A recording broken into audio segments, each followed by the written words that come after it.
Hello everyone, today we'll be starting with another topic, that is the dental calculus. Dental calculus is a very important topic from NEET point of view. Also it is important topic of periodontology. So let's start with what dental calculus actually is. So dental calculus is basically hard deposit. It's like a rock kind of deposit that is formed by mineralization of the dental plaque.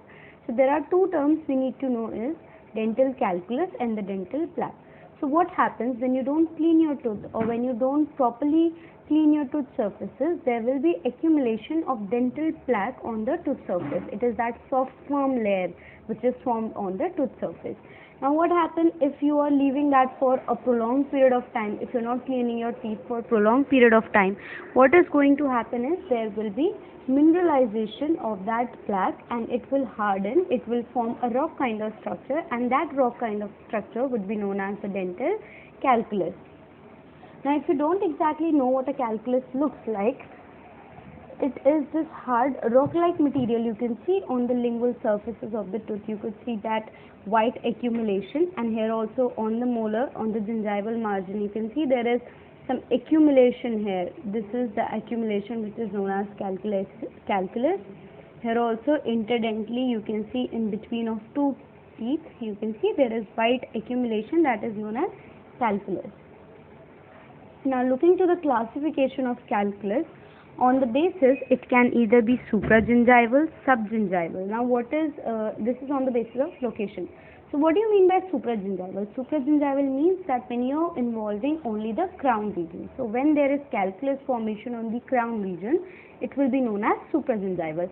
When the apical side is involved of the tooth, not the crown region, then it is known as the subgingival. When it is below the margin, gingival margin, that is said to be the subgingival dental calculus. Now on the basis of source of mineralization.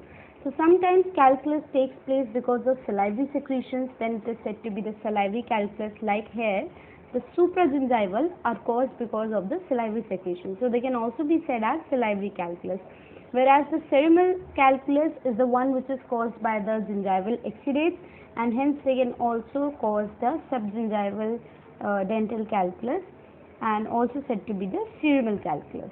Now on the basis of the surface, they can be either exogenous or they can be endogenous. Now coming to the composition, there are two contents in the composition, the inorganic content and the organic content. If we first talk about the inorganic content, it comprises of major part of the composition, like the 70 to 90% is going to be your inorganic content. In the inorganic content, you will be looking at some elements like calcium, phosphorus, carbon dioxide, magnesium, sodium, barium, zinc in some traces. Now these were the principal individual elements. If we talk about the components, we will be highly seeing calcium phosphate there, we will be having calcium carbonate, also magnesium phosphate can be appreciated. Now if you come to the organic content of the composition, it comprises of total three products: proteins, lipids and carbohydrates. In proteins we have the salivary proteins which we get from saliva. In lipids we have the neutral fats, free fatty acids and cholesterol. Then in carbohydrates we have the galactose, glucose and the gluconate. Now coming to the various forms of crystal. Whenever you will see any calculus deposition in a patient, the calculus crystals can be in different forms. Okay, either they can be hydroxyapatite crystals, they can be octacalcium crystals. If they are on the mandibular anterior region, they can be brushite, and if they are on the posterior areas, they are said to be the magnesium white locite. Now if you see towards the supragingival and subgingival calculus, here are some basic differences which will help you to know them better. Like if we first talk about the definition of both these type of calculus. So first talking about the supragingival. As I just told you, supragingival is which is found on the crown of the teeth. So whenever the calculus deposit is formed on the crown of the teeth, it is said to be the supragingival calculus. And when the deposit is formed on the tooth surface below the free margin of the gingiva, it is said to be the subgingival calculus. If you look at the location of the two, the supragingival is from the coronal region to the gingival margin, whereas the subgingival calculus is present from apical to the crest of marginal gingiva. Now if we look at the source, So the source of the supragingival calculus, as I've just told you before, is the salivary secretion. So it is also said to be the salivary calculus. Now if you look to the subgingival calculus, the gingival exudate is the one which leads to this and is also said to be the seminal calculus. Now if you look to the color, it is white or yellow in color in case of supragingival calculus, and in subgingival calculus it is going to be brown or greenish black in color. Now if we look to the consistency, the supragingival calculus will be very hard and clay-like, and the subgingival calculus will be hard and it will be glass-like. If you see to the visibility, then of course the one which is on the crown region is better visible to us. We can examine it easily. So this is clinically visible on examination, and the subgingival, which is the deep one on the apical surface, is not typically visible on the routine clinical examination. If we talk about the attachment of the supragingival, the detachment of the supragingival calculus from the tooth surface is easy, whereas it is difficult in case of subgingival calculus. Now we come to the rate of formation of dental calculus. Never is it happening that someone wakes up and he'll have a lot of calculus in the mouth. It doesn't happen like that. What happens initially, the formation of plaque mineralization will begin in the first 24 to 72 hours, and it is a process of complete 1 to 14 days that the plaque will harden. The soft plaque will harden itself, it will get mineralized and will form the dental calculus. It is a process of total 1 to 14 days. Now if we see to the rate of calculus formation, it can be classified as light, moderate or heavy. In some cases you will see there is very less calculus deposition, like in the first figure you can see the calculus is just on the borders of the teeth. Now in the moderate condition there will be a little more calculus which can be seen.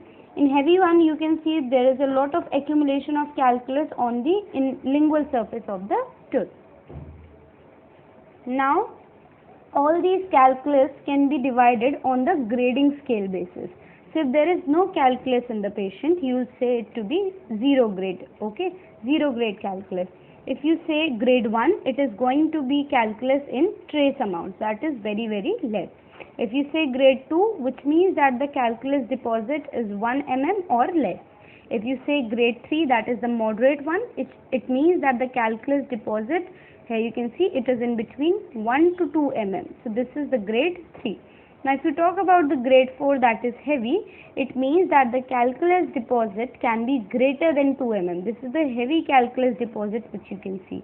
And what is the technique of removing the calculus? It is scaling, either hand scaling or the mechanical scaling. Now there is a very important topic here, that is this question, that many times in NEET also you can get this question, and this is a common one. Whenever there is a heavy calculus in a patient, which element content will be highest? As I just we studied about the composition, so we know there are various elements which are forming the calculus, right? So which particular one is going to be highest in a heavy calculus case? Either it is going to be the calcium, the phosphorus, the barium or the potassium. You can get a question like this. So there is high content of calcium in heavy calculus, but there is 3 times more heavy content of phosphorus in the heavy calculus. So whenever you will get this kind of question, you may get confused between calcium and phosphorus. Remember, yes, calcium content is high, but phosphorus content is 3 times higher. So it will be the phosphorus which will be in the highest context. Now the modes of attachment of calculus, how calculus can be attached to the tooth surface or how it is attached.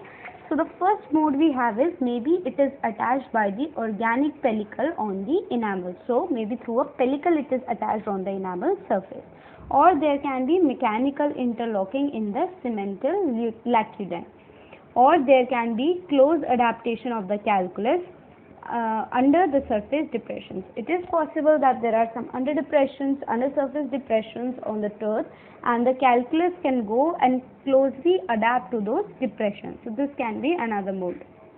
Now coming to the role of calculus in the periodontal disease. So why is it so important to remove calculus from the mouth?